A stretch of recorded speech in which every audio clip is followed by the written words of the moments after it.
teams. That team's been together. We haven't. We understood this was going to take some time. I think a lot of the issues that we ran into, talent bailed us out. Chemistry didn't, and this series it failed us. And so this is our first year together. We're a highly talented group, and we came up short. First year together. You can't even say we want to change our roster. We like what we got. We've been saying it all year. It's just chemistry, being together. The more we can be together, the better we will be. Honestly, I thought.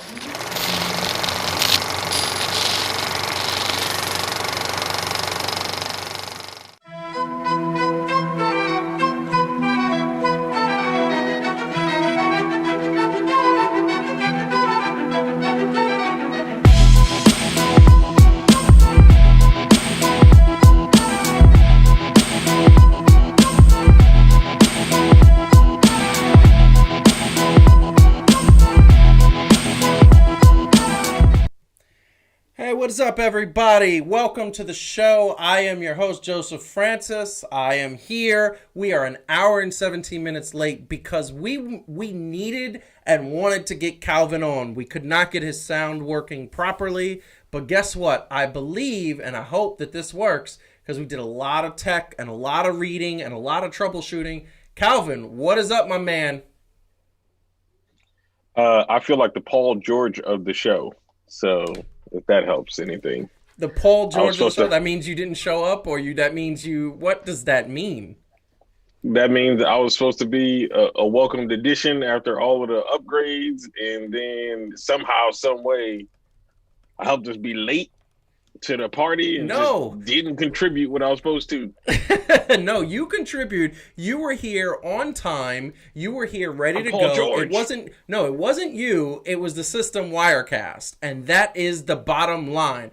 But I love that and welcome everybody who stuck with us, who saw the social media advertisements, came on the line, stuck with us all throughout. We love you. We appreciate you. This is going to get better. We keep run it like we literally bought this computer system that is more high powered, has more RAM, has more operating power. And the problem is that not only do we have to enable the virtual camera, now we're getting to a little technical issues, but we also found out that the new Mac Minis have a T2 chip in them that prevents streaming and audio and all of that stuff. So bottom line is, the computer didn't have chemistry with Wirecast. That's the bottom line. So, as you heard at the top of the show, chemistry. And chemistry is something that I have with this lady in the studio right here. Hello. She is there. She is here. Heidi, how you doing? Better now. I just want to say Joseph Francis is an intrepid fighter. He fought through for like 2 hours fighting through this problem. This man solves it. He's the guy you want in a zombie apocalypse. He just figures it out. And that's why I'm sticking with him. I thank you for that. I appreciate that. And I really do mean that. There was a couple moments where you guys out there know that when you're dealing with tech issues, we've all been there, tech issues, you want to take the computer and just chuck it. I had about 17 moments of that in the last hour. And I didn't know my computer is fine. We're broadcasting. Victory for self-control. It's a victory for self-control. You know what made me do that? The fact that if the Clippers cannot break everything in their house, why should I? That is the segue. Well, there we go. That is the segue. We are talking Clippers. We are talking chemistry. I say it all the time. Chemistry, chemistry, chemistry, chemistry. There are two sports in this world that you need absolute chemistry to win a championship. It is soccer and it is basketball. If you do not have chemistry in either one of those sports, you won't win. Well, this team that I'm about to put up on the screen did not have chemistry. If you guys heard, I put up an extra point a couple of days ago talking about the Clippers. It was right before Game 7. I said that this team is basically a bunch of all-stars, a bunch of really good players that dribble, dribble, dribble, shoot, and that's it. As we know, over the last 30 years of basketball watching, teams that dribble, dribble, dribble, and shoot don't win. If we look at the 6 championship Bulls, yes, Michael Jordan scored 70 points, 60 points, 50 points, and he's the best of all time. But the bottom line is that he passed the ball when he needed to pass the ball. That's why there's 2 separate instances where he passed the ball to 2 players that had game winners in John Paxson and Steve Kerr. There were B.J. Armstrong had another one too. That's why you see in the great Houston Rockets teams, Robert Horry hitting those shots. The Lakers hitting those shots. It's when Shaq would get double teamed, he would kick it out to Kobe, kick it out to Robert Horry, kick it out to Derek Fisher.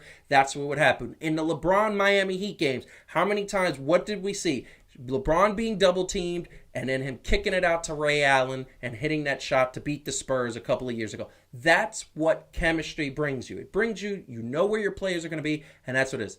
As you just heard at the top of the show, all of the post-game interviews that we heard from the Clippers were all about the fact that they are the first year they're together, the fact that they are 100% buying into the fact that they had no chemistry coming in, and that is what cost them this playoff run, aka championship. So we will not see LA versus LA. We're going to have to wait 1 year. And by the way, it's not a long wait, because right after the championship, about a month and a half later, 2 months if I'm not mistaken actually, the new season begins. So, the Clippers lost. I'm dressed from head to waist in Clipper gear, because here's what I'm going to say, and then I'm going to hand it over to Calvin, who didn't get a chance to chime in about this last week, and any time, because we had technical issues. This is the bottom line. This team seems to buy into the fact that they are going to be back next year. They're not sweating it. They're not stressing in it. They're not sitting up here saying, oh my God, this is it. This is the end. Paul George said it multiple times in his post-game interview. We like our team. We want to be back with the same team. And I am, for one, am buying into the fact that next year, when there's no COVID, when Paul George is not fighting depression, when he is not going through the pressures of everything that's going through, that they will be back better than ever. However, Calvin, what do you think? Because I don't know if you agree or disagree, but I'm going to tell you right now, I would love, love, love to hear your take. Please go, my man. So one, I'm gonna say, one from as a host or contributor to this show. Two, no, you're a host. You're a co-host. You're a co-host. Don't slack. No. As an avid lover of basketball in particular, and watching the shows like that, and the people that we respect outside of this this platform, like your Stephen A. Smiths and the people on Get Up and all that other stuff. I'll say one thing, and this is the one thing that I love about this show. I bought into the hype. Point blank, period. Kawhi Leonard got up on there. I was the first one to be on the train, right? Oh, Kawhi going there. They winning the championship, no doubt about it. They got Paul George. They did this and this and that. And I think I didn't allow myself unemotionally to think about the things that are going to need to happen, right? For, like you said, for a team to win. Obviously, you need to have that chemistry and the cohesion and all these other things, that need to happen. And Kawhi Leonard, as it's shown, is not an automatic to win a championship, because he wasn't even an automatic to win a championship last year with Toronto. But we saw what happened and just expected him to do that, right? Mm-hmm. And so I think the Clippers fell victim to, myself included, everybody else's expectations of what they should do when they weren't even proven. And so maybe that doesn't give them a pass, because I still don't fully understand how you blow a 3-1 lead with 3 double-digit leads going late into each of those games. But take nothing away from the Nuggets. That's the one piece in this that people haven't talked about. They have been balling.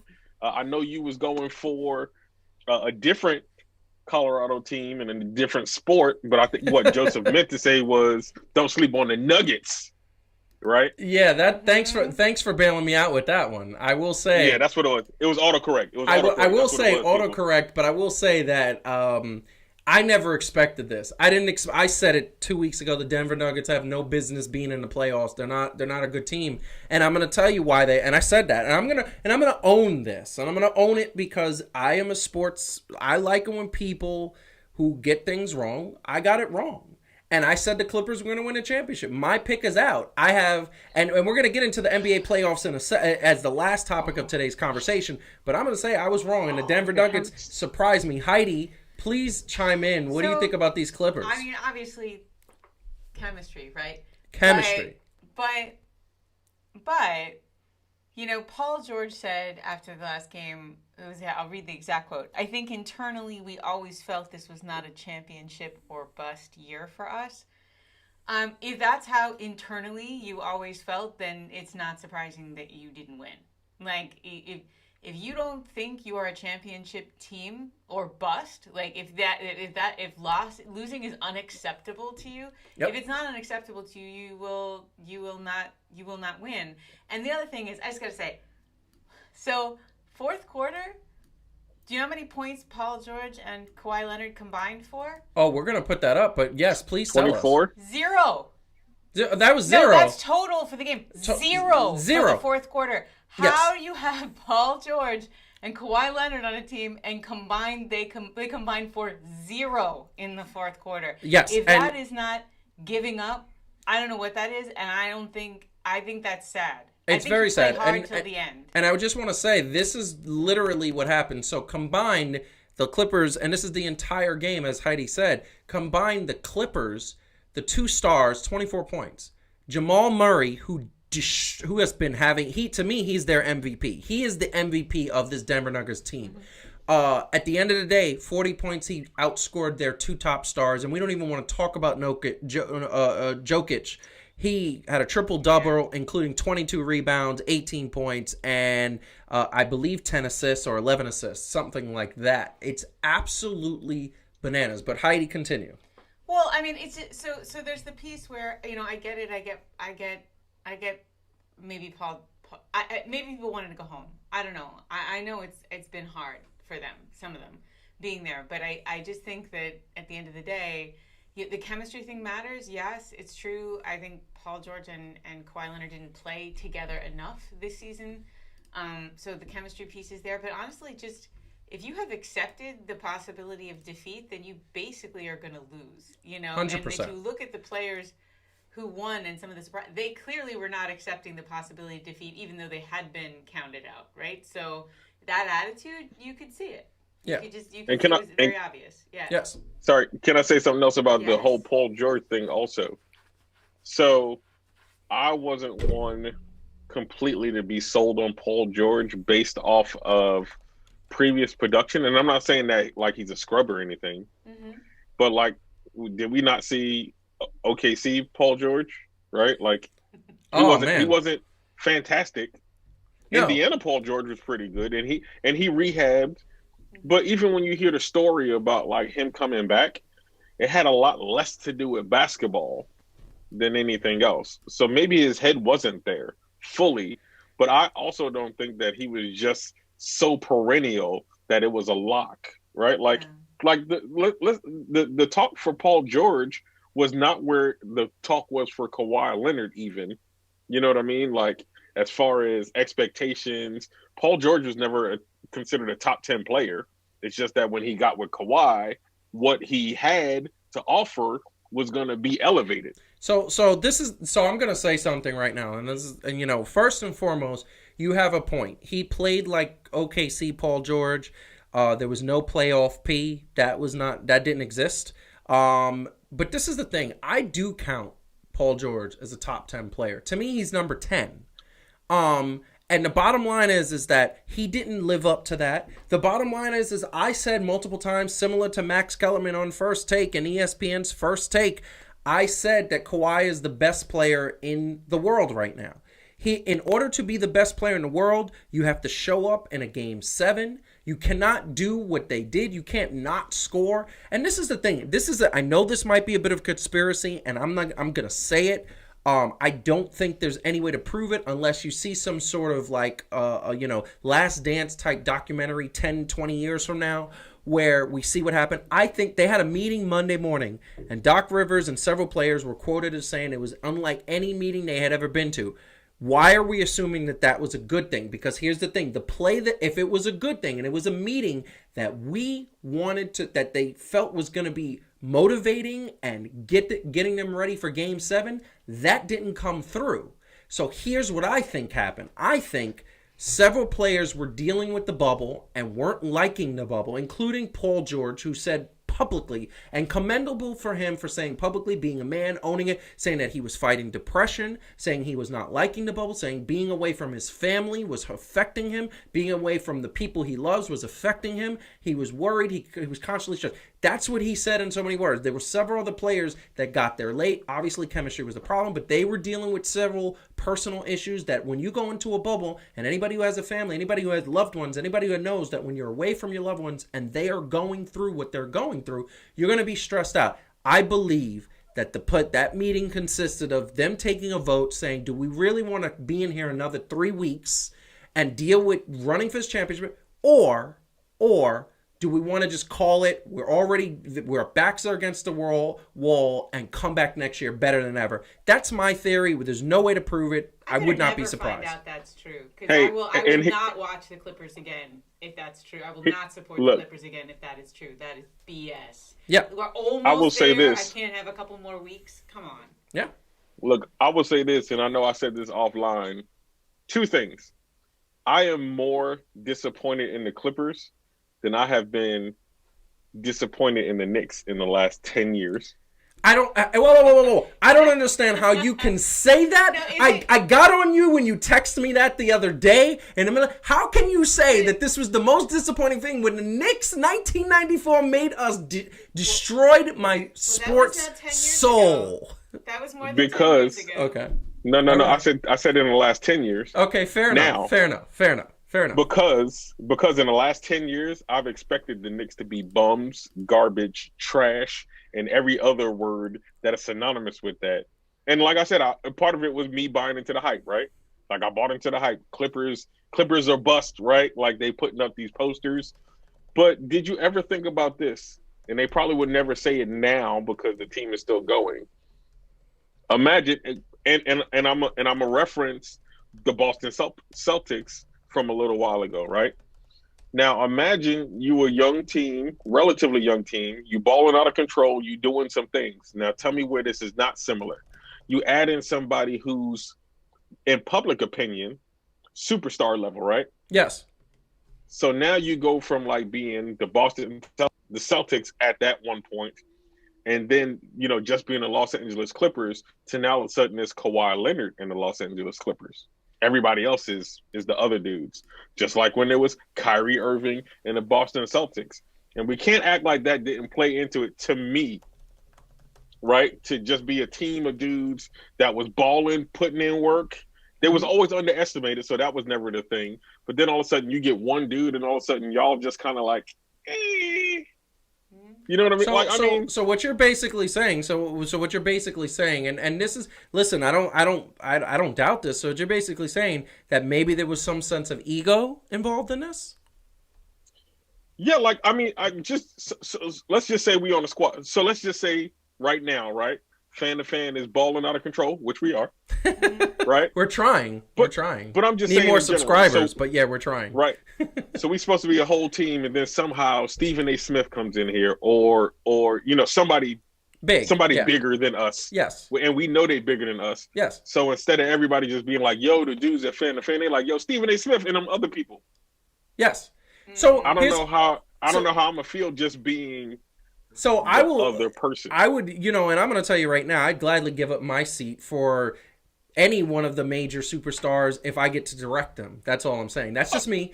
But that being said, I've known them for 26 years. Yeah, I know. I understand. Get him chopped in the throat. Get him chopped in the throat. Go ahead. Bring him up here. I want to make an interesting point. Give Heidi a chance just to kind of say the last word, and then we got to move on.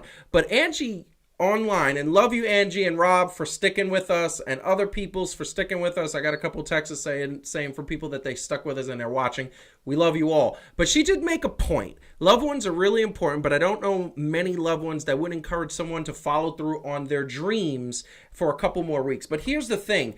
You got to realize, and you're absolutely right, Angie, Loved ones will tell you, go for your dreams. Here's the problem I have with that. It's not so much a problem, but here's the rebuttal.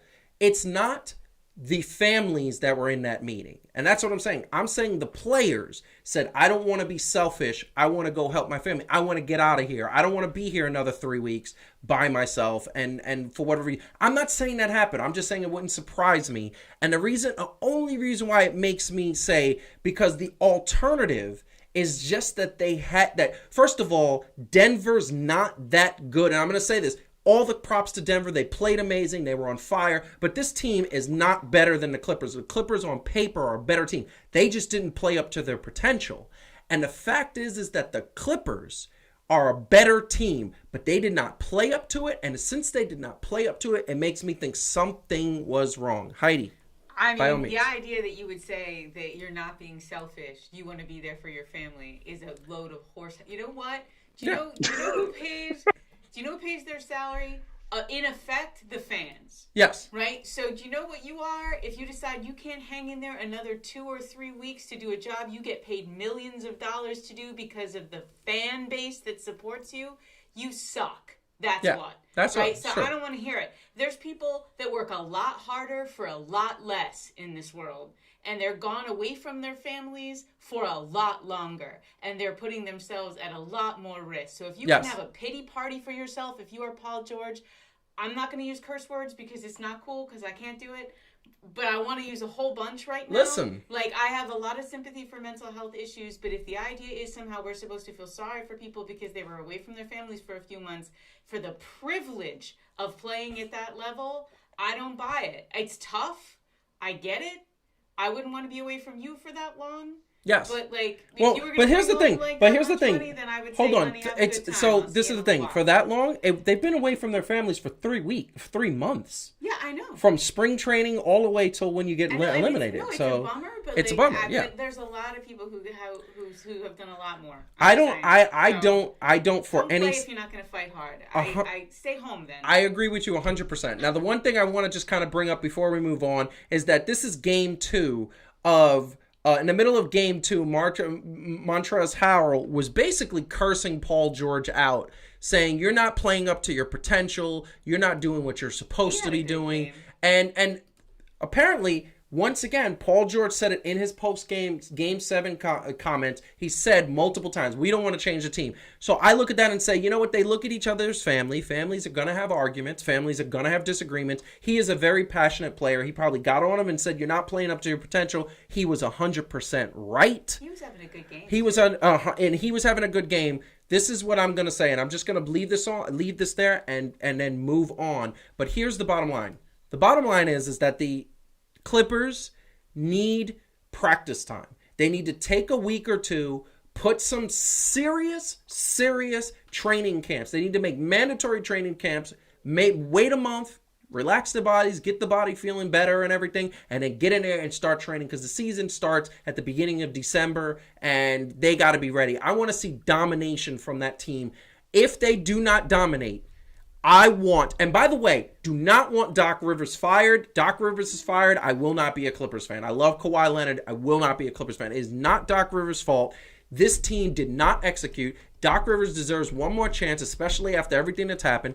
But I'm going to tell you right now, if the Clippers do not dominate next year, and I'm talking they're supposed to play 60 games or 62 games in a regular season, if they do not have a 60-2 record or a 58-4 record, I want to see dominance.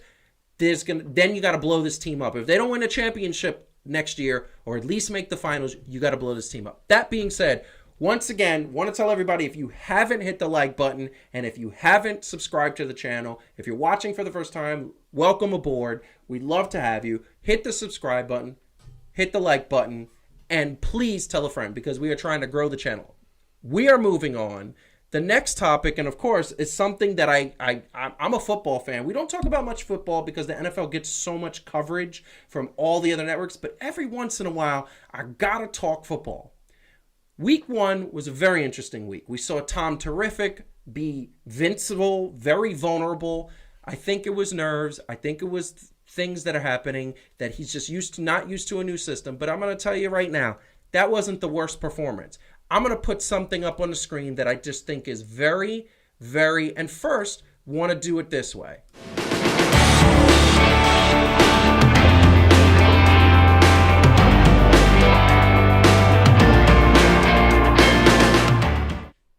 So, look at this stats. That is Ben Roethlisberger, who has 9 rushing yards. He's the quarterback. And right next to him is Saquon Barkley, running back, and I'll say it one more time, running back for the New York Giants. And he has 6 rushing yards. Now, I'm going to put another thing up here that's very interesting. Here's the tail of the tape. Ben Roethlisberger is 38. Saquon Barkley is 23. 240, 231. One's a quarterback, one's a running back. One is for the Steelers, one is for the Giants. But here is the reason and here is the difference. And I'm going to tell you right now, the Steelers' offensive line is graded about a B-. It's not the best in the league. Definitely better than a D-, which is the Giants' grade on their offensive lines. And to put it in perspective, and I will put this in perspective and hand it over to Calvin afterwards, here's the bottom line. Daniel Jones got sacked 3 times. He got rushed 17 times.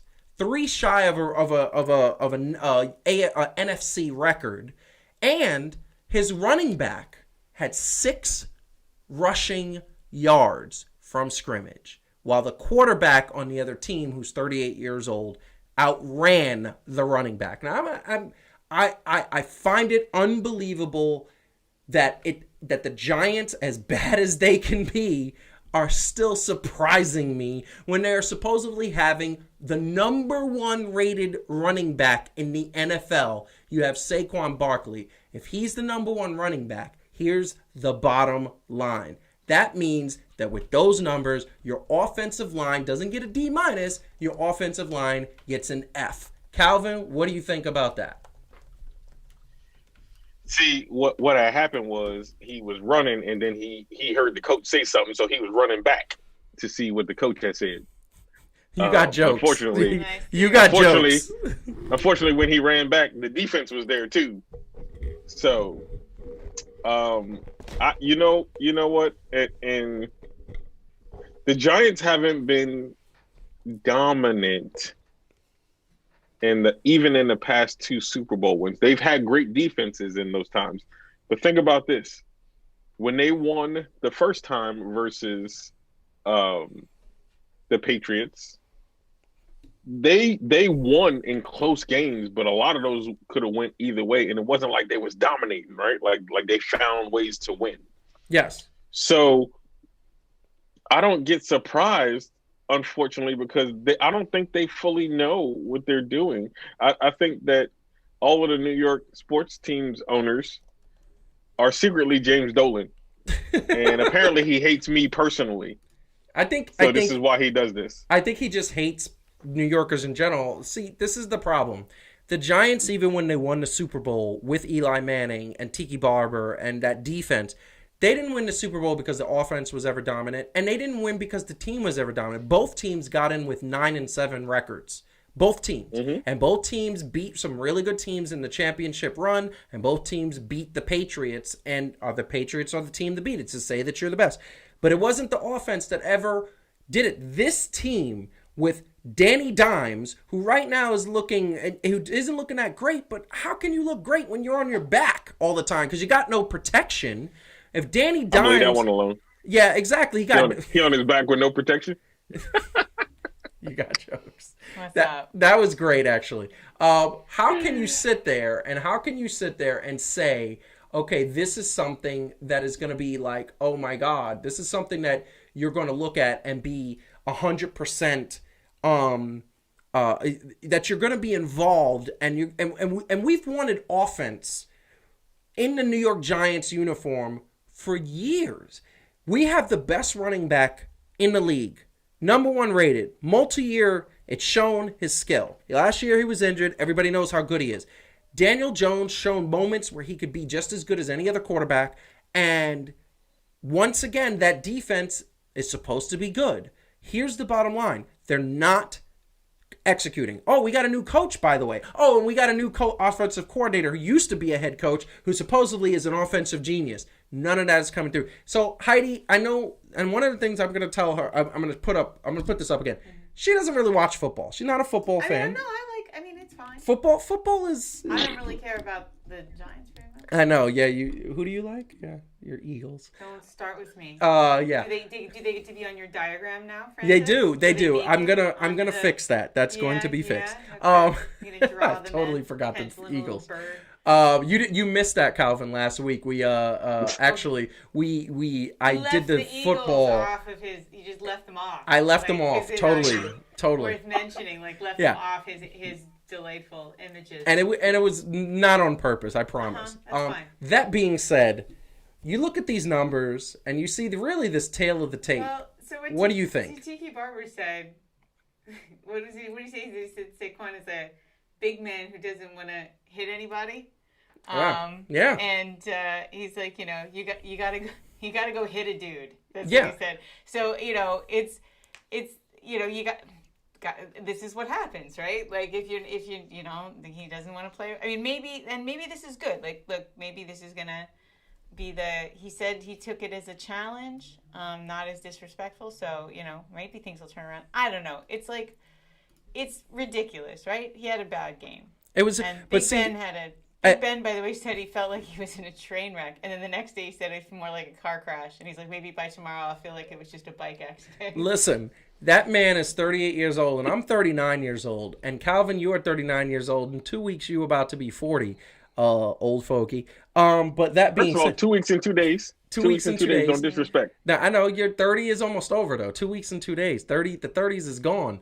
I just want to say, and I'm going to put this to everybody on this. When you run, and you run a lot, and say you play a couple games of basketball. I know when I start playing a couple games of basketball, the next day I feel like I can't move. Like, I don't want to move. This man, and I know Ben is supposed to be in better shape. He's an athlete, but and his arm is good. He said that was the only part of him that didn't hurt. yeah, the arm, because he didn't he didn't throw the it. important part, so. This is very sad for the Giants, and I'll let Calvin get the last word on this one.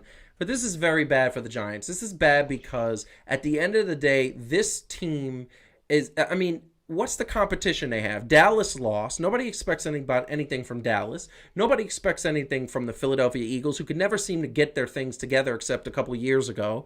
The Washington football team, look, they're sad. The Giants could dominate. They have teams, but their offensive line sucks. That's just the bottom line. It's that their offensive team sucks. That's the bottom line. Heidi, go. Calvin, go. Yeah. Yes. Okay. So this is going to be my impassioned plea, and is going to be directed at the Giants, but technically this is at all New York teams. Giants, Jets, Mets, Yankees, Knicks, yet to see the Nets, Islanders, Rangers, NYCFC, FCFC, whatever they are, the Ghostbusters, anybody else stationed out of New York. Mm-hmm. Listen up. At one point, we used to be at least feared, not just because we had some thugs and some riders and people who got down in the trenches, but because they was actually skilled and they were willing to do the things that they needed to do to win games or be in it. And I don't know what happened over the past 10 to 15 years, but New York sports overall has been mediocre, and I am tired of it. It is exhausting being a fan of the Giants or the Jets or the Yankees or the Mets or anybody else that's affiliate. Like we need that, but it's not just the dog, right? We don't just need like thugs to be out on the court. We need people that are like Charles Oakley, for example. And I know this is not getting off topic too much, but Charles Oakley, not only was he a banger, but he got you rebounds. He could defend. He could score, right? Like, I mean, that's what he was known for, was being tough and don't cross, right? Patrick Ewing, he was that dude, right? John Starks, except for a couple of games that we ain't gonna talk about, he was that dude. Allen Houston was that dude. I said except for a couple of games, man. Why you gotta don't Brooklyn me? Don't Brooklyn me now. I'm on the roll, B. Okay, go. But you know what I'm saying? Like we had people, they had the skill spoke first, and then the grit was there also. We ain't got no grit, man. They trying 6 yards, 6 yards. My man was on his back more Daniel Jones, Danny Dimes. He must have been Danny Dollars up in that mug. That's what he was getting. He might as well just had a pole out there. He was on his back so much. That's all I'm saying. He might as well have been on 42nd Street. I don't know what he was doing. And that offensive line, they are horrible. Horrible. Listen, I'm going to tell you right now, that offensive line should not be... The offensive line for the Giants should not be in the NFL. If they're giving up 17 rushes, and if I'm the coach, and if I am this team right now, you know what I'm saying? I'm saying to them, I'm saying if you first of all, you guys are going to be in practice every day this week.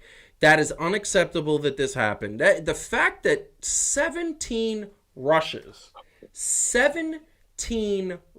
like, oh my God, how can you even do that? Like, I don't even understand that. I don't get it. It's ridiculous to me. And you said it true. New York has not had a dominant sports team. So, like I said, the Giants won 2 years. They weren't dominant. The Mets went to the World Series. They barely made it to the World Series. And when they made it to the World Series, the Kansas City Royals mopped the floor with them. Okay, we haven't had a dominant basketball team, although the Brooklyn Nets are looking like they can make some moves, but that hasn't happened yet. And the last dominant team New York had was the Yankees when they won 96, 98, 99, 2000. And in 98, they won 120 games. So you look at that and you say, oh, this is actually not that bad. We got to go. We got to move on because... I just want to say one quick yes, thing. Go ahead. Which is one quick thing, which Yes. is that I think all of our teams need a pep talk from the governor who will remind them that New Yorkers are tough, smart, united, disciplined, and loving. Yes. And when that man tells you these things, it moves you. It does. So we just need the governor to make some pit stops, a little pep talk for all the teams, and let's get some of that grit back because New Yorkers are kicking butt right now, just not our teams. No, our teams are horrible. But our people are killing it. Yeah, it's pretty bad. And I just want to put some final stats on this just to cap this topic. You know, Danny Dimes actually didn't have a bad game, 2 touchdowns, 2 interceptions, but he got sacked 3 times and was on his back 17 times. But he threw for 279 yards. So once again, you give that man protection. And by the way, Daniel Jones had 22 yards rushing. So clearly something is wrong with the Giants. They're not doing something well. This is just bad.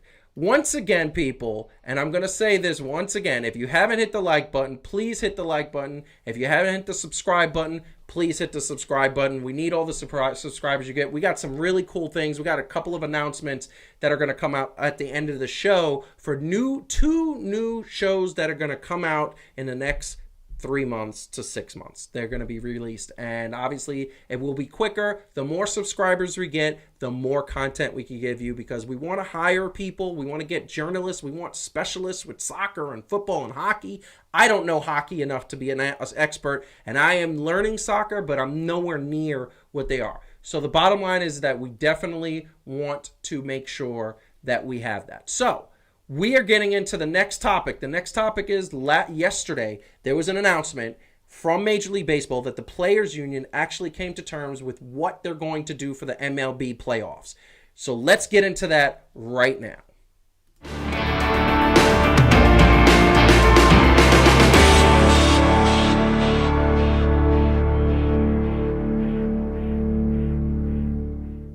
So that happened. Players Union announced that they are going to be basically going to be in the MLB playoff system. That's going to be a little different. They haven't had the most successful COVID situation. There's been a lot of issues with COVID in Major League Baseball. Entire teams and entire series of games have had to be stopped because people are testing positive. It's been kind of a disaster. Well, they're taking a page from the NBA. They announced yesterday that the new players agreement is going to be an MLB playoff bubble. So the first round of which is called the wild card round, is 8 teams starting September 29. The 8 teams are basically going to be from one league, the National League and American League, and they'd be going against each other in a best-of-3 series. So basically, you just have to win 2 games. And then here's where it gets interesting. And those games are going to be played at the teams with the best record. So if whichever team has the better record, it's going to be at their home stadium. That's going to be wherever that is. However, in the divisional round, there's going to be some changes. It's going to be the MLB playoff bubble, which is basically going to be the division series from 4 different neutral sites. So it's going to be Arlington, Texas, and Minute Maid Park in Houston. Those are the and Global Life Field, which is Arlington, and there are going to be other teams, and there's going to be teams on the West Coast and things of that nature. However, you get to the championship round and the World Series round, and it's going to be 2 neutral sites. Those 2 neutral sites are going to be the Arlington, Texas, and Minute Maid Park in Houston. I don't understand. The first thing I'm going to say is, how the heck in God's green earth did the Houston Astros get to host this neutral bubble? How did Houston get to do that? I would love to know what was going through MLB's mind when they figured that one out. Because they're wildly popular. They're wildly popular. Yeah, apparently. I mean, everybody loves them. Everybody's loving Gosh. them. Why not have it in Phoenix? Why not have it in... And there's going to be some games in San Diego and Los Angeles. Maybe they figured but that if the Astros tried to play anywhere else, they would get pelted by rocks. So the only way to keep the team safe was to play in... I'm making that up. But I mean, it's a theory. They did something, because I'm going to tell you right now, it makes no sense that after this team cheated last year and the year before and a year before that, and basically took no responsibility and basically just got slaps on the wrist, that this team, that now you're going to have their host playoff games. Why not have it in Florida? Why not have it in like Miami Marlins Stadium, which is actually a beautiful stadium? Like, it's actually a brand new, beautiful stadium. Why not do that? Why not do that? I mean, not for nothing, but New York has the least COVID, and we have 2 stadiums. 2 great stadiums. So why wouldn't you pick New York? The only thing I will say is that New York, it might get cold, but it's not like they have never played they might not play. They played October baseball in Yankee Stadium. And it's cold, and you just dress warmer. I don't understand what's the point. For real, it's actually easier to dress warmer in baseball than it is to cool off. Yes. Because you can't wear shorts. It's 100%. So, Calvin, that is the new bubble. What do you think of this new bubble system that is happening?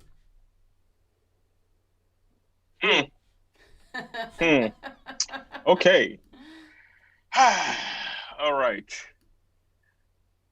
What? I mean, why didn't they think about this before? So, I mean, the NBA had a bubble system it was put in place before anything ever happened. Did MLB think that the postseason wasn't going to happen or something? They just planned on playing 60 games and then just going home? Yeah. I mean, they didn't have Adam Silver. They didn't have Adam Silver, and that was the bottom line. And we all know Adam Silver should run for president. But look, I don't understand what the thought was to put it in Texas. I don't get why you would. I mean, Texas is. I just don't get it. And by the way, there's a hurricane. There are several. Like, there's a hurricane that just kind of went through there. I don't get it. I don't understand. What is what is this? There are going to be some games in San Diego. There's going to be some games in Los Angeles. I just don't understand why you put it. Maybe they think the Texas teams, certainly not the Rangers, but maybe they think the Texas teams are not going to make the World Series, so it will be a truly neutral site, you know? Yeah. Maybe that's the reason? If that was the game you were playing, I think there's other teams that are more definitely not. Oh, Colorado. Right.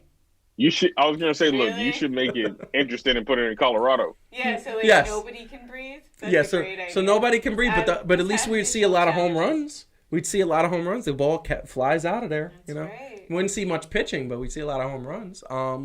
I don't like. I'm gonna be honest with you. I don't like the fact that they're doing this. They're doing it after they should have did this from day one. Major League Baseball this season has been a complete failure.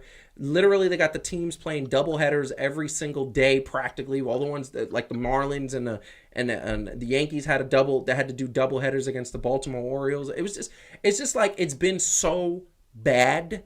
Like, you look at this and say, Rob Manfred should be fired. He didn't do a good job. He didn't handle this well. He should be 100% fired. I don't understand why they let this guy. Now he makes this decision. You put it in a stadium that is basically the home to what soiled the game of baseball. It'd be like saying, hey, we're going to put the World Series in a stadium that's sponsored by steroids. Like, really? Are we going there? Do we want to relive one of the darkest ages of baseball? By the way, I wish that never stopped because the home runs were flying, but that's just me. You know, that's just the fan of me wanting to see home runs. By the way, Yeah.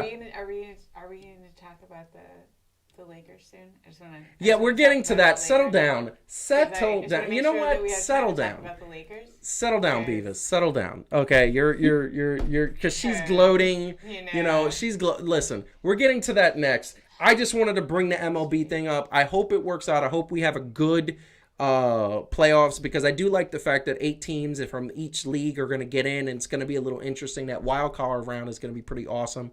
And it's going to be more fun. I hope they do that every year, but I just don't like what they did. I don't like this. Do you, really quick, did you like it? No. You.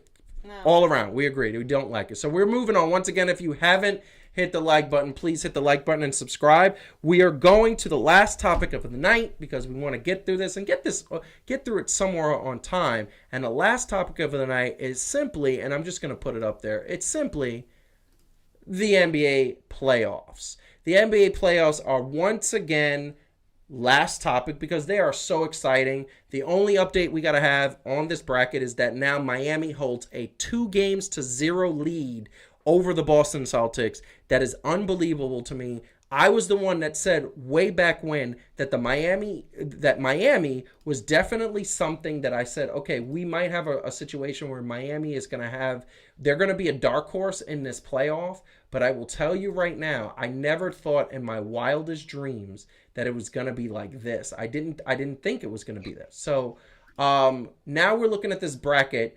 I'm going to go Calvin first. Mm-hmm. So here's the bottom line, Calvin. We got the Lakers versus Denver. We got Miami versus Boston. Miami's got that 2-0 lead. Who did you have going to the playoffs, going to the winning the championship? It's the same as me. We all got to go there. You get on my nerves. Obviously, I had the Clippers winning it all. Yep. But when I get, back from my heart being torn out of my chest and going back, and if I look at it objectively, as objectively as I can knowing basketball, I think that the champions are actually going to come out of the East. Really? I feel like Boston has enough talent and ability to now I'm not saying that this is going to be a runaway, but honestly, I feel like the way Miami, I feel like kept the same culture, right? Yes.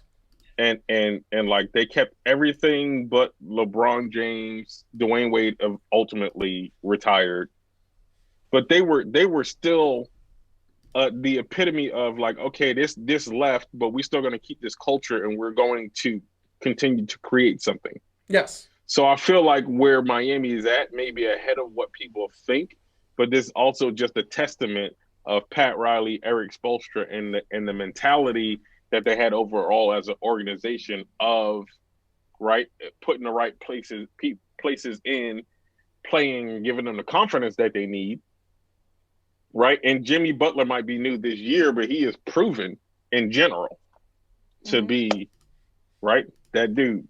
He's proven to be that dude with other pieces who maybe didn't work in other places, but they work when you put them together and work as an organization. Right. And so we've seen that even when Jimmy hasn't been like that guy, the scoring leader and everything, everybody stepped up, but it didn't mess up the whole overall production. Like when Kawhi didn't do well on the Clippers, right? Like they kind of looked like bums, which was ridiculous.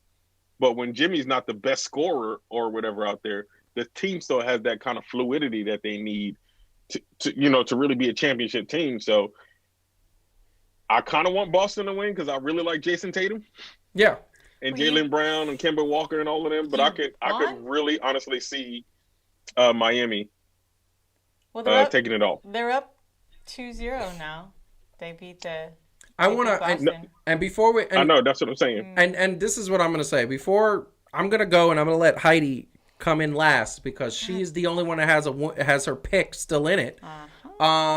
This is what I'm going to say. I, for one, I'm fighting with myself because I feel like you, Calvin. I feel like, wow, I want Boston to win. But at the same time, I'm a New York fan because I can't root for a Boston team. I can't do it. I love Kemba Walker. I actually like Gordon Hayward. I wanted the Brooklyn Nets to get Kemba Walker or the Knicks to get Kemba Walker. I love Kemba Walker. I think Jason Tatum, everything I've seen from him, he makes me say, wow, I like him. He's a good dude. He's a very good basketball player. Jaylen Brown is really, like, I just like the guys on the team. And see, but what are we faced with, Calvin? We're going for the Celtics, or we're going to go for Miami? Did we not forget we're Knicks fans? We're not supposed to root for Miami. It's not root for. There's a difference between root for and predict. Look. I'm still mad that P.J. Brown flipped over or with that Indiana. No, Either way. No. That was Miami. No, P.J. Brown flipped over Charlie Ward, and that created Jeff Van Gundy being on the ankles of Alonzo Mourning. Okay, well, ever since that, and here's the thing: that team, I loved Alonzo Mourning. That team was amazing because that team had some really tough dudes. I didn't like Tim Hardaway. I couldn't stand Tim Hardaway. He was another Reggie Miller. But this is what I'm saying. Like, I'm forced to find myself. I don't know who to root for. I'm kind of rooting for the Lakers now just because of Kobe passing away. And I say, wow, that would be something that nation, that those sports fans need. They lost basically the best, their beloved hero. They lost earlier this year. And I think LeBron is motivated. And that's the perfect segue to go to Heidi, except that I want to say one thing really quick. We put up this NBA playoffs. This was the revised playoffs. Obviously, most of these teams are out, but look at the teams who are still in. It's the Celtics, the Heat, and the Denver Nuggets, who are beneath the Heat and the Celtics. So the three teams that are left, there's only one team that's at the top that is left, and that is, Heidi? What's that? The Lakers? Yes, that's your pick. So please grace us with your knowledge. No, seriously. Spreadsheets, though. It's all if you study the spreadsheets. So, a wise man once said that chemistry is really important. Yes. No, they've got a couple things. I think the Lakers Nuggets is probably going to be good, but I think the Lakers are going to win. They're well rested. They've got some, I know that both teams have some big men, but I think they're well rested. LeBron is a guy who is never going to say, well, we thought maybe, it wasn't a championship or bust. That man doesn't know. Everything is championship or bust. Yeah. And, they want this. I think they're going to fight hard, and I think it's going to be good. It's not going to be, I don't think it's going to be a blowout, but I think the Lakers will win. The Miami and Boston is just really interesting because even though Miami is up to, it's not like they're in a runaway. This is going to be a really good series. So I don't know. I don't know which one. I don't know which one of them I think is going to win because I could easily see the Celtics coming back. They're just down 2. So who's going to win though? The Lakers are going to win. I mean, you picked the Lakers. Here's the thing. Yeah. This is what I'm going to say, and I'm not saying is you picked a very good pick. You said Lakers. There is something that I'm going to talk basketball for a second. I'm not going to talk emotions because, like I said, my team is out. I like the Clippers. I'm a Clippers fan. My team is gone. The Knicks were never in it. The Nets looked sad because they didn't have their 2 top players and they didn't look bad. So my teams were gone. Warriors were never in it. This Denver team scares me when I'm talking about the Denver playing the Lakers. Because, yes, they have LeBron. LeBron is the best player in the world, unequivocally, right now, especially since Kawhi lost. Here is what happened. Here is the bottom line of what I look at. LeBron is great. AD is great. In order to beat AD, you got to have big men who can wear AD down, play defense on him, and throw big. The Denver Nuggets have 3 big men to just go right at AD. Now, AD's still going to get his numbers, but is he going to get his numbers the hard way or the easy way? It's going to be the hard way. And this is what I'm going to say. There should be nothing that doesn't stop Jamal Murray from scoring 50 every game. Because The weakness of the Los Angeles Lakers is their guards. Rajon Rondo has looked good in the playoffs, but he is no Jamal Murray. Jamal Murray is playing on an out-of-his-mind level. However, Damian Lillard was playing out of his mind level. Then he got hurt. But Jamal Murray at this moment is hot. He's confident. He's ready to go. This Denver team, this should be a 7-game series. You got to contain AD and LeBron. And once again, and I don't think they can do both. I mean, like, I think that's going to be what's hard. It's going to be hard to actually manage both of them, right? And they work really well together. So they will compensate for each other really fluidly. LeBron doesn't mind being the guy who's just assists. He doesn't mind that at all. He wants to win. Yeah, so Calvin. I think they'll be good. Calvin. Look, I'm gonna say this. I'm gonna say this. There is no way LeBron James is gonna let Jamal Murray have more than one 40-point game in this series. Really? Interesting prediction. Like absolutely no way that LeBron James's ego, and I'm not saying this in a bad way. There's no way his ego is going to allow him to just let Jamal Murray, no disrespect to Jamal Murray, obviously he can get some buckets. Mm-hmm. But there is no way LeBron James is just going to sit there and let that dude, a little shooting guard, he's a point, man. He's a point guard. He's even better. He's a point guard. Here's the thing. I see what you're saying. He should look at that and say, you're not going to get the points you're going to get, but this is what I'm going to tell you. I think the matchup is going to really come down to Kyle Kuzma versus Michael Porter Jr. That sort of matchup. Michael Porter Jr. did nothing in that series against the Clippers. He didn't need to. The two stars, including Paul Millsap, who had an amazing series, were doing what they were supposed to do. But Michael Porter Jr. needs to step up. Michael Porter Jr. needs to show, okay, I'm the third option, not Paul Millsap. And Paul Millsap could be the fourth option. This is the thing about the Denver Nuggets that the Lakers don't have. The Lakers don't... KCP, not consistent. Rajon Rondo, until the last series, not consistent. Kyle Kuzma, until the last series, not consistent. Joseph Caruso, not consistent. None of these players were consistent. It was AD and LeBron. And Alex Caruso, excuse me. And AD and LeBron are top 5 players. LeBron's the best. AD's number 4 on my list, okay? But this is my point. My point is that Jamal Murray should eat them alive. Paul Millsap and Jokic should or will? Should. We can't say we will. And the other thing that I want to say is that there's one thing that Anthony Davis has a problem with, and this is something that he's had a problem with since he left Kentucky. When he is guarding centers and power forwards that are 3-point shooting power forwards, he has a trouble guarding at the perimeter. Oh, and wait, Jokic is the best 3-point shooting center in the league. So AD is going to have to step out. He's going to have to be out of his comfort zone. And if Jokic is shooting the ball the way he was shooting the ball against the Clippers, by the way, anybody could have shot the ball great against the Clippers because they were not playing defense. But if that is the case, this is going to be a game 7 series, and Lakers might not win. And we might have a Miami and Denver finals, which nobody predicted. I think it's 6. You think it's 6 games? I think the Lakers they're tan, rested, and ready. You know? Tan, rested, and ready. I think that. Okay, so that makes a difference. That does make a difference. Calvin, what is your pick? Lakers and Denver. Who wins and in what? Lakers in 6. Here's the deal. Remember, I spent 13 years in Colorado. The last time the Denver Nuggets went to the conference finals, I believe I still lived there, and they had one Carmelo Anthony. They was rolling, and then they kind of fell flat. Now, I'm not saying that this is going to be the sign of things to come, but I don't know. Maybe they might have a little too much confidence in what they can do. Let's not forget the Denver Nuggets have also shown, even in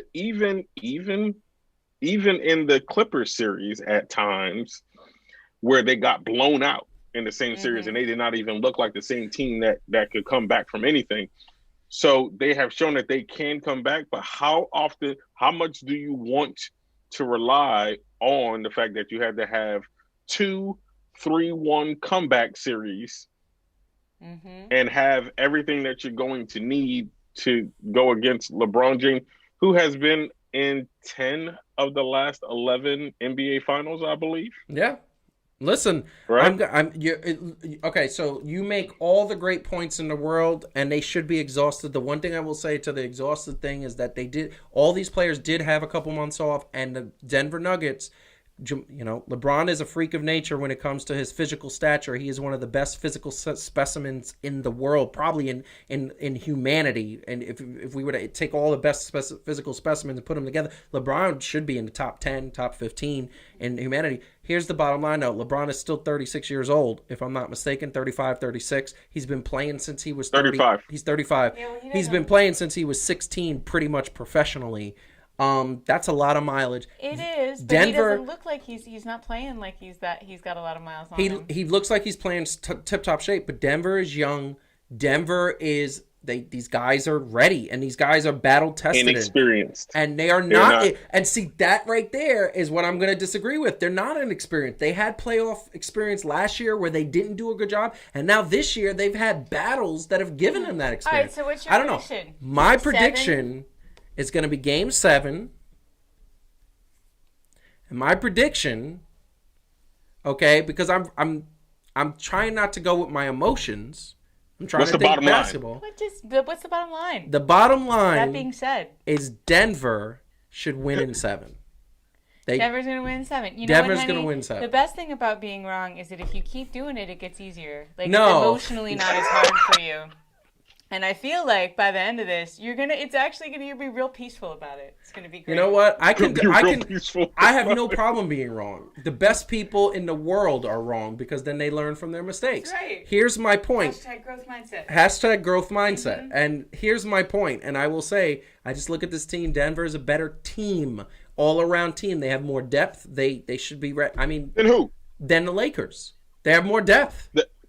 The Los Angeles Lakers? The Los Angeles Lakers rotation is No, 8 to 9 guys. The Denver Nuggets have a rotation of 10 to 11 Lakers, guys. Calvin, it was the Poughkeepsie Lakers because he definitely didn't mean the The Los Lakers. Angeles Lakers. No, the Los Angeles. They have a better team. Crazy. Better Wait, team of LA. than LA. Yes. Los Angeles, California? Yes. The Lakers. Hollywood. Yes. You said they got a better They got a better team. better squad? Better team. All Better right, team. look, we can't do this all night. We need to A wrap better up. team. Yes, we got to wrap up. We've got our, Calvin and I agree. Lakers in 6. Lakers is 6. Lakers is 7. Okay, so here's the thing. Since I'm the one, we got to put a bet on this. So I think next week on the show, because we're running out of time, we've ran out of time. Next week on the show, I want everybody watching to send us in this video's comments what you think a bet should be between Wait, those real two quick, versus me. We just didn't do. We should do it fast. Miami and Boston. So Yes, I and that think- we were getting to that. Yeah, We're gonna- so we what's should do the your same pick? What's your pick for the Miami Boston series? I think Miami, but I think Miami in 7. I think the Celtics are going to give them a run for them. I think they're going to come back, but I still think Miami's going to win. So I think Miami in 7. Calvin? I think Miami is 6. I'm only going to say that because we don't have this home court advantage thing that usually kind of swings things their way. So I feel like with the bubble is allowed teams that have had momentum and are great teams. No. I'm going to have to switch it. I'm going to say 7, but I'm going to say Miami. They've just been on a roll. But who knows what happens if they lose a game? Like, they only lost 1 game. That's right. So Miami in 7. Miami 7. I'm going to say Miami in 6. I think Boston right now has a bunch of stars that are pushing. I think they don't have Gordon Hayward. Who knows if he's going to be back, and then when he comes back, is he going to be effective? I think the Kemba Walker is not playing up to his what he needs to play. And they know they can stop Jason Tatum and Bam Adebayo and all this team. The Miami's bought in. They're a team. They're just like the Denver Nuggets. They're lethal. They're a team, like a complete team, and they just got all the confidence in the world. And they got, like I said it a million times, Jimmy Butler's a bulldog. Eric Spoelstra's a bulldog, and they're led by one of the biggest bulldogs in the history of the NBA in Pat Riley, who knows how to get that bulldog mentality. So I say Miami in 6. I think Boston is never going to come back. I think they're going to win a couple games just because it happens, but they're never going to come back. So we will totally do that. But what I want everybody to do is, everybody watching, and we're going to put this on social media. We will put this clip. I say Lakers, and I say Denver in 7 games. They say Lakers in 6 games. I would love to see if we could come up with some interesting bets and agree to a bet next week. That would be fun. Calvin, what do you want to say to the people, considering that you got to actually talk to the people? Yo, it is great to be back. I appreciate every single one of y'all. Just getting to interact as always. It just recharges my battery. Like I said, love being back. Angie, love you. Save me a drink, girl, because you see what I got to go through. He said the Nuggets is better than the Lakers. Anyway, but yeah, as always, be safe out there. You know what I'm saying? I'm gonna see some of y'all soon. Don't worry, soon. We're Very gonna have soon. some special episodes. Because... Oh no, we're gonna announce that. No, we're gonna announce that. That's gonna, because here's the thing. No, that was it. That was my spoiler alert. And yeah, spoiler alert. 2 weeks. So in 2 weeks, Calvin will be in New York. He will be in studio with us, and we might actually get 2 episodes and a couple of extra points with him in studio. So that'll be really fun content. That's going to be awesome. No more virtual land for Calvin for there. Calvin and I are going to share a seat because we agree about everything. Yeah, there you go. I'm going to put you guys over there.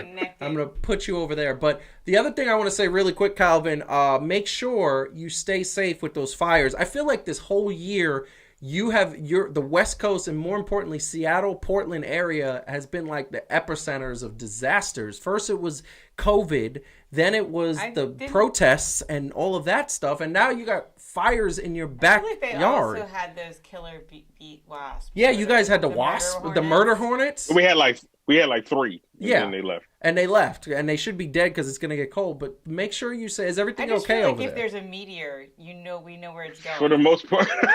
Yeah. Yeah. I'm getting crazy. That's the only way that the Nuggets is going to beat the Lakers. I think God is telling you to come home, Calvin. I think that's how many more messages do I have to send to Calvin to get him to come home? If the Nuggets and their superior team beat the Lakers, like somebody is saying, then I might just have to leave the West Coast altogether. I just want to say to everybody watching, that might be a good bet. If the Lakers lose, then Calvin got to come home sometime in 2021. That might be it. That would be my bet. I mean, then I win, then I lose by winning, or win by lose. I don't know how to say that, but I win either way. Is my point. There you go. There you go. So Calvin, make sure you're safe out there. We want you to be safe. Keep us abreast of anything that's happening. And that is going to be awesome. Okay. Yes, sir. All right. And Heidi, what do you want to say to the people to say goodnight? Thank you for tuning in. We like I said, we got this whole system to solve like 3 problems. It created one more, but now we solved that thanks to the intrepid Joseph Francis. So next week it should be all smooth sailing. Thanks so much for tuning in. Don't forget to watch 3 Things to Do. Yes. What's this week's topic? This week's topic was how to kind of create the conditions so you can have big ideas. Yes. Think smart things. Yes. Next week we're going to talk about how to ask for help so that people actually give it to you. Yeah, that's going to be a big one. Yeah, that's going to be a big one. Because I have trouble doing that. I'm so bad with asking for help. But I want to say thank you very much for everybody out there who watched. Make sure, like she said, 3 Things to Do is up. This episode is going to be up.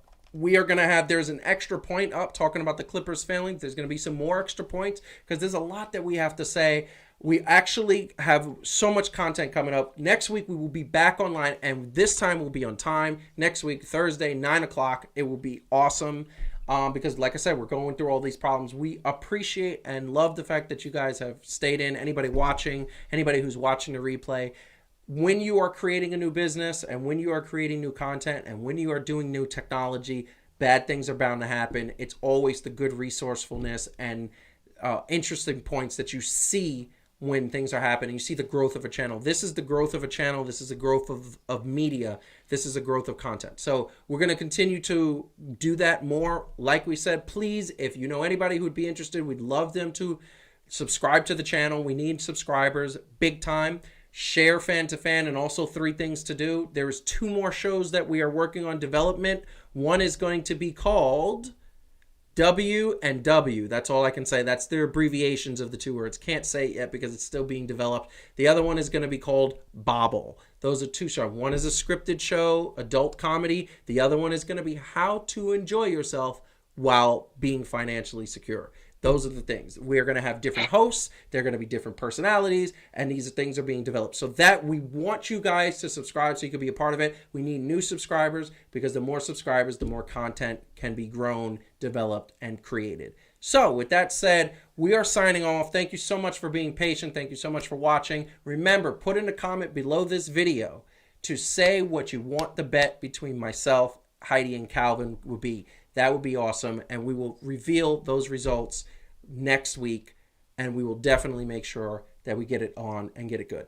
Peace out. Love you all. Have a good night. See you later.